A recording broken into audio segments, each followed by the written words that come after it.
Welcome to Italics, television for the Italian-American experience. I'm your host, Anthony Tamburri. In this episode, we visit the Calandra Institute for the book launch of Expanding Diasporic Identity, a multi-directional path to the new Italian writer, as well as a gathering of PIACE, the Progressive Italian-American Cultural Exchange.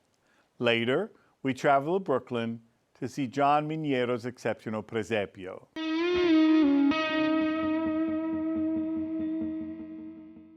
Expanding Diasporic Identity, a multi-directional path to the new Italian writer, examines how this definition of the Italian writer continues to evolve.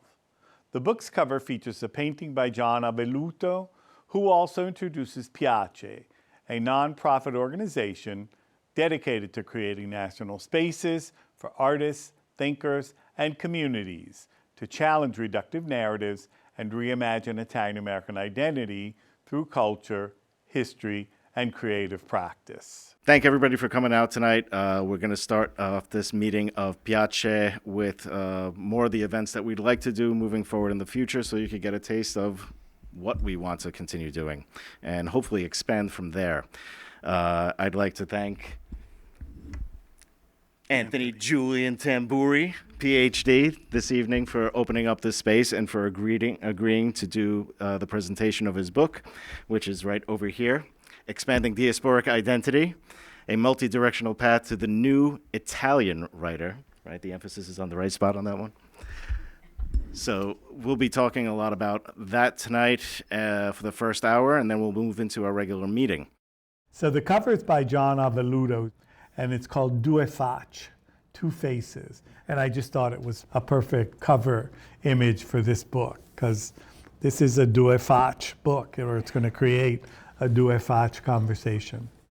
The roots of everything in this book and that subtends this book really comes from two projects. One being from the margin writings in Italian Americana, which is an anthology that the late Paolo Giordano, Fred Gardafe, and I put together, and it was published at the beginning of 1991.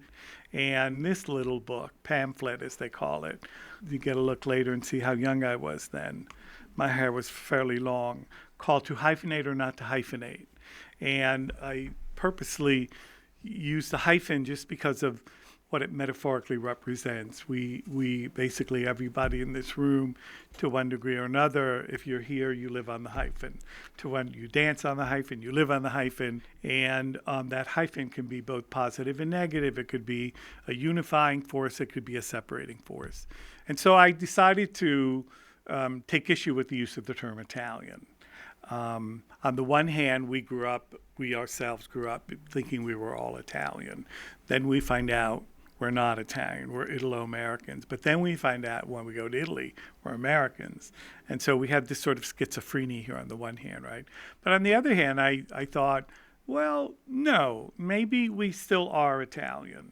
Back then, as is today, my contention was, if you can't say Italian instead of Italo, then don't call me anything but an American. So this book, Expanding Diasporic Identity, has two intentions. One, to say that many of us are, if not the children and grandchildren, if not great-grandchildren, of a diaspora. When some of us used the term back at the beginning of the 20th century, we were told we couldn't use it. We were told that the word diaspora was basically limited to those Jews, Armenians, and blacks here in the United States.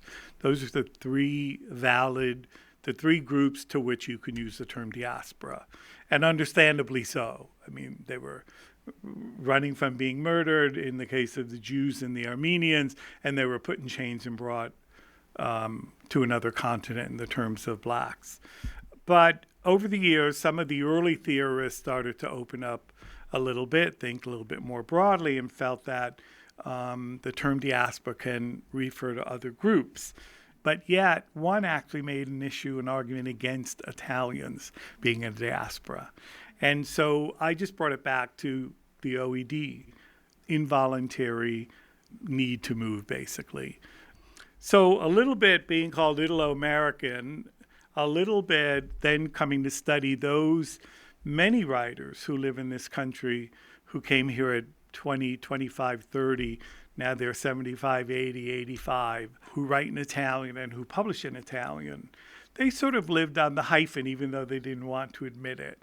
They were people who wrote in Italian, had little audience here, only for those who knew Italian and could read Italian. Yet the Italian literary establishment wouldn't recognize them because they weren't living in Italy. But as I then started studying more the Italian writer in America, I started to realize that there were certain common denominators. And the common denominator being, one, the writer in English who has works that are thematically Italian. And the writer in Italian may or may not have thematics that are quote-unquote Italian, but they're going to be Italian because the person is writing in Italian, and they're going to reflect that type of experience. That both of those writers dialogue with this thing called Italy. In some way or another, they're dialoguing with Italy. And so it just became apparent that if we think of Italy as the fulcrum, then we have those writers in Italy who, of course, dialogue with Italy, but then we have these other writers who dialogue with Italy. But then we also have, which is something only about 40 years old, recognized in Italy, we have the so-called immigrant writer to Italy. And so whether it's the African, such as a Papkuma, sub-Saharan African Papkuma, or the Algerian, such as Amara Lacous, and so on and so forth. And so I realized that around this thing called Italy, this fulcrum called Italy, there were these other identities, and they all dialogued with Italy. My main point here, and it's in a long chapter, is that we are indeed all of these individuals, whether they live in Italy or whether they live outside of Italy, if they dialogue with Italy in some way, shape, or form, they are Italian.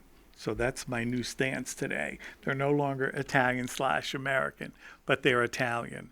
And I wanted to make that point precisely because we have a plethora too. One, we have a plethora of Italian writers who live in this country, who live in Australia, who live in Argentina, who live in all of these Italo zones, who write in Italian, one, and the others who write in the host language and who dialogue with Italy. The other thing is there are, depending on who's counting, between 80 to 88 million Italian descendants outside of Italy. There are about 70 million in the Americas when we count Canada, the United States, Brazil, 32 million, Argentina, 22 to 23 million. We have, depending on who's counting, or depending on who's identifying, 17 to 19 million here in the United States and a few million in Canada. So we have the bulk of them live in the Americas from pole to pole. So while we have made a lot of progress in this dialogue between Italy and the United States, we still have much more to do, much more work to do.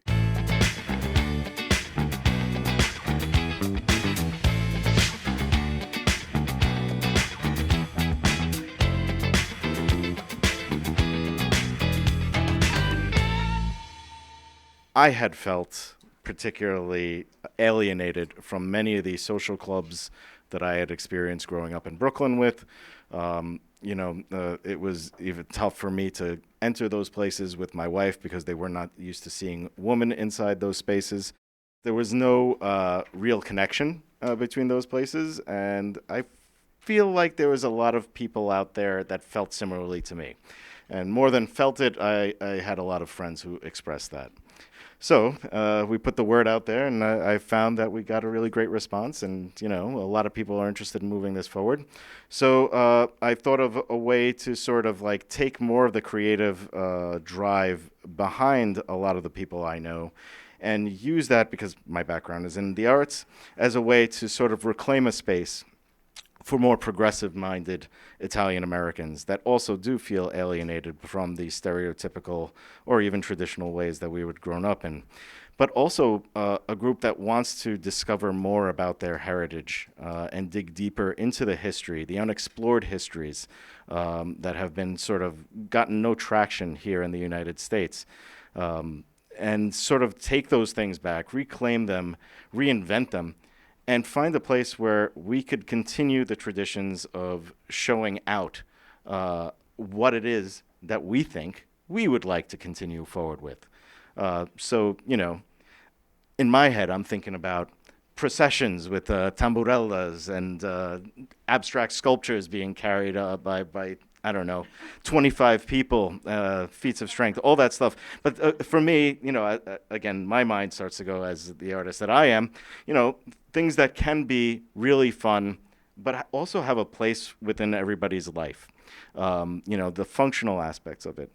And I also thought that it would be really good to re-enter the community outwardly and expressively to show, you know, in a very visual way, our ethnicity and a lot of the ethnic aspects of Italianness that has been left behind. So, without further ado, the mission and purpose, which we have finalized very recently. We are a progressive Italian-American social club that centers overlooked narratives, challenges reductive representations, and embraces the complexity of contemporary Italian-American identity. With a focus on creative practice, cultural history, and critical discourse, this initiative explores how cultural signifiers, language, food, ritual, materiality shift and persist through migration, assimilation, and reinvention. Our goal is to build a space for artists, thinkers, and community members to reflect, experiment, and reimagine what Italian-American culture can mean today. As a nonprofit with a national chapter structure, our mission is to reintroduce marginalized aspects of Italian culture, support critical cultural education, and foster reimagined community events rooted in history and innovation.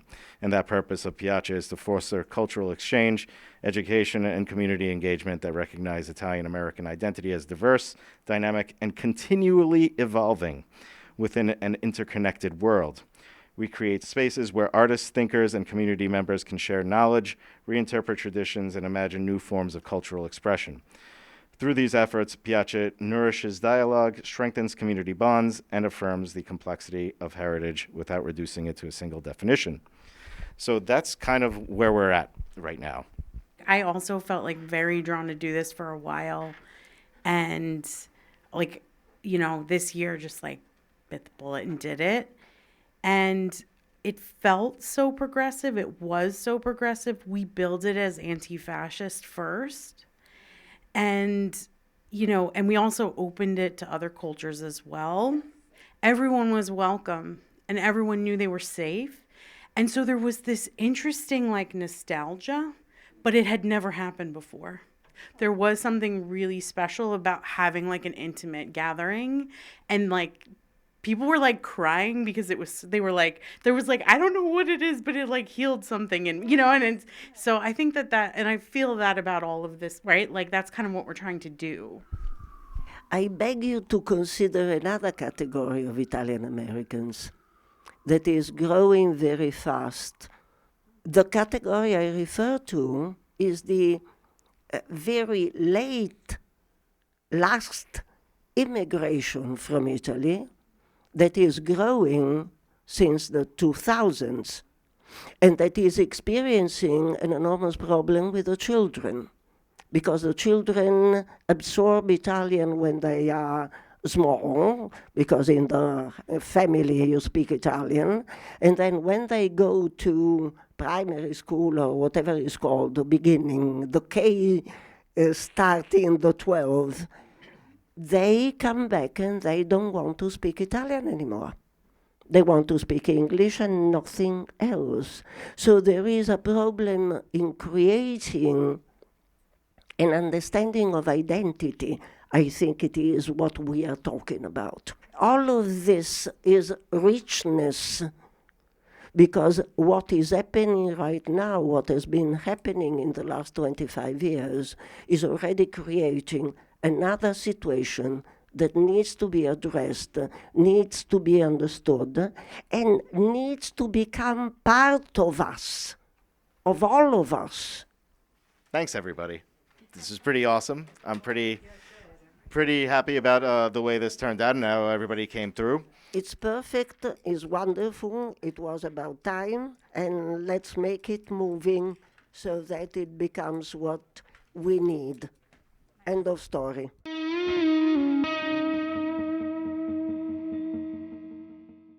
Later, we head to Bensonhurst, Brooklyn, to meet John Miniero. Since childhood, John has been fascinated by the Presepio, the traditional nativity scene, and began designing his own, displaying it in the window of his bakery. After retirement, he moved the Presepio to the outside of his home, where it has grown into a magnificent 15-foot installation.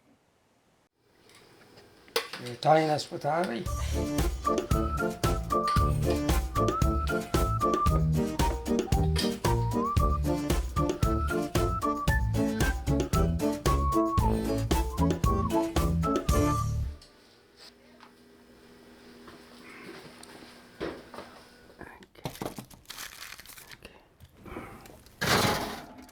My name is John Miniero. I came from Italy at the age of 12 in 1957, and I started making this Presepio, in about 20 years ago. I had a bakery, and I used to do it in the bakery, and then I'm continuing after I retired. I was 70 at the time. Now 81. I retired 11 years. So it's all right. Still for pretty good shape. To do that, you have to have a lot of energy. You can go up and down. My back hurts, but not that bad that I can do it. Making Presepio, I started with the paper mache. Now the fig branches as a skeleton. Then somebody I told, "Why don't you make it with cork?" And that's when I started with cork. And then the cork I like best, and that's when I have for the last, I'd say, 20 years. Because when I went to Italy, I used to bring a lot of cork. Every time I was to go there, I spent $500-600. Cork, people, everything.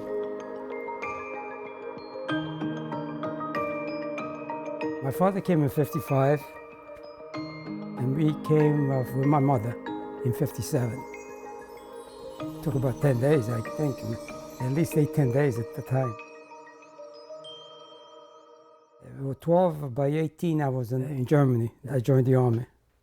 I pushed my draft during the Cuban crisis, they called, So I registered in August, and they called me November 7th, right after the Cuban crisis, October crisis. 1962 to 64. Then I went to work in the bakery shop. But I worked in the bakery shop before. By the way, they made me a medic in the army. I was a medic. I didn't like it, but it was the best thing I ever did. Yeah, it's different times, I guess. I was disciplined, so discipline is good. Got married in 67. I got 5 kids. My father used to make it, but I guess by osmosis, because I never went to school or anything. But all the kids do it. They watch their parents and they do it.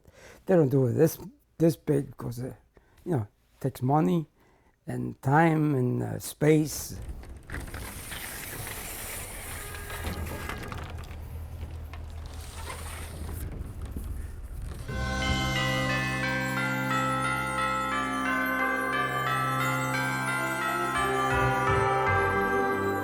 Need a space like that. I put all these tables, about 5-6 tables. I put them in pieces, make them in pieces, and then I put them together outside.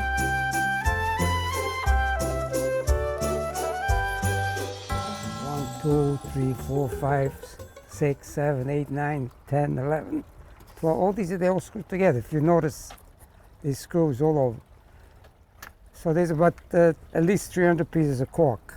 I only made it once with the paper in when I had the bakery. I did it in my bakery. But then somebody told me about the cork, and I did it with the cork, like I have now.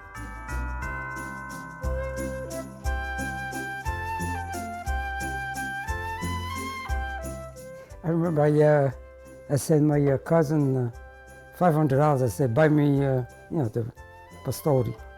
And he sent it. As a matter of fact, first one he sent me, over there, the pastori over there, the dressed ones. That's the ones the first cabana made. And then I got better by myself, I guess. Because nobody ever said to do this, do that. It's an innate thing, I'm not an artist, but I'm good at this. All over, everywhere I go, I look for Presepio stuff.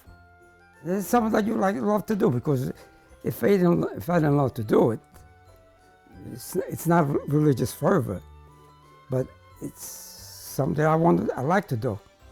Because otherwise, if you had to pay me to do what I do outside and outside, even if you pay me $20 an hour, it would be tens of thousands.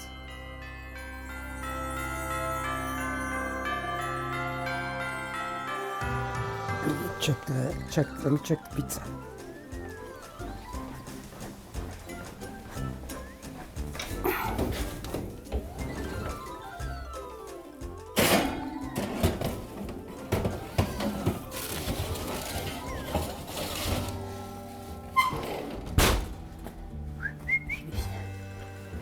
Yeah. Can I hold these in my hand? I don't forget. This is okay. It's nice, beautiful. It's not art, but I love it. It's satisfactory. You created something. Sometimes I did. I don't believe in myself. At the end, it comes out good. I would do this. You put the cork this way, that way, the house, and I make the houses too, the big one. The ones like this. I copy from a book. Maestri Mostra. This is Maestri Mostra. These people made this, and I copied them. These are real artists, See, they make stuff like that. So I look at it, I get ideas or copy them. But these people are really artists. They have competitions. I get ideas, Yeah, this is how I used to do Halloween before right after Halloween, I used to take it down. I used to make, the regular Presepio. This is the Halloween. Do you do Halloween? Not anymore. I stopped about 3-4 years. Too much. It's too close to the holiday. This one I copied. I don't know if I have it in the closet or outside. It's about 300 pieces of cork. Long, short, like I have on the table. Short, long, and I screw them together. It's very hard to explain unless you see me do it. It's from scratch.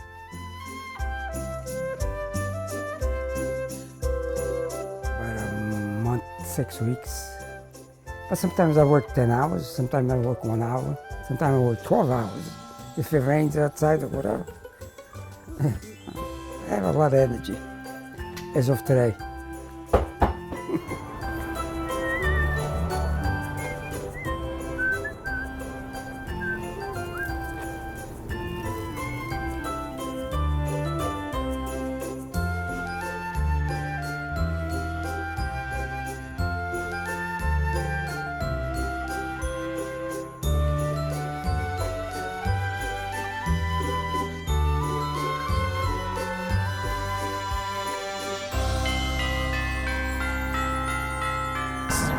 See over there? And there's this one over there. There's another one on the bottom there. There's one more here. Whoop. One more here. There, where the light is. That one's so pretty. Very pretty. That I bought in Italy, as is. That's incredible. I changed the electric, of course. Yeah. This is beautiful. Good job. Thank you.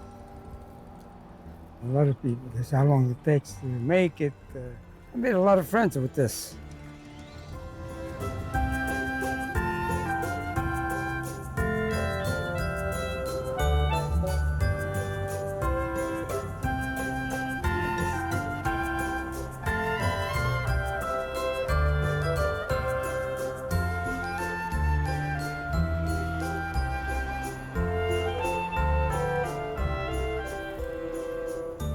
cork pieces, they're not numbered. So I put it this way, I put it that way, I take it off, I put another one. I like it, I leave it. It's never the same.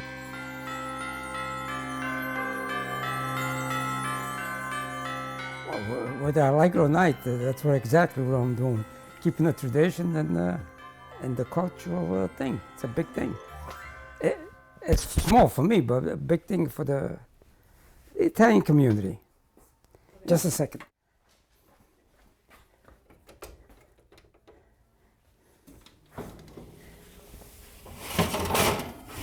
There you go.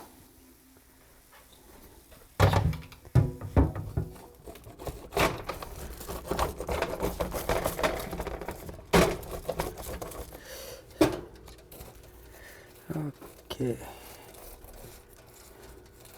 Okay.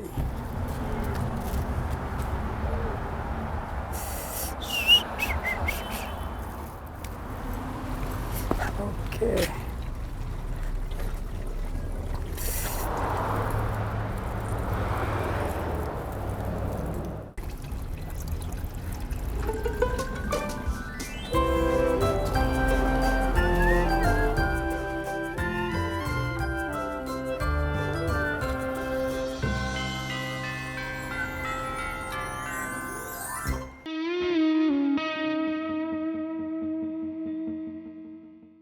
Thanks for watching this episode of Italics. Wishing you all un felice e prospero 2026. I'm Anthony Tamburri.